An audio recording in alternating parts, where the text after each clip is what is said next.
خبر شامل کرتے ہیں جنگ سے، جہاں پر ڈپٹی کمشنر محمد طاہر وٹو نے اچانک DHQ اسپتال کا دورہ کیا۔ اس بارے میں رپورٹ کر رہے ہیں ہمارے بیورو چیف محمد جاوید اوان۔ کمشنر محمد طاہر وٹو نے اچانک ڈسٹرکٹ ہیڈ کوارٹر ہسپتال کا دورہ کیا۔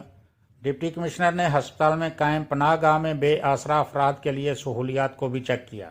ڈپٹی کمشنر بے آسرا افراد میں گھل مل گئے، ان کے ساتھ کھانا کھایا، مسائل اور سہولیات بارے دریافت بھی کیا۔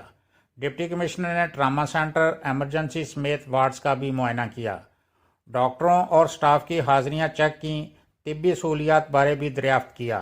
انتظامیہ کو تمام مریضوں کے تمام ٹیسٹ ہسپتال میں ہی کرنے کی ہدایات بھی جاری کیں۔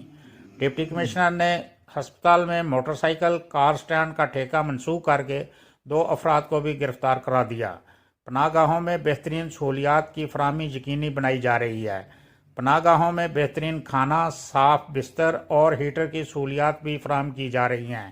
کیمرہ ٹیم کے ساتھ محمد جاوید اوان، جھنگ۔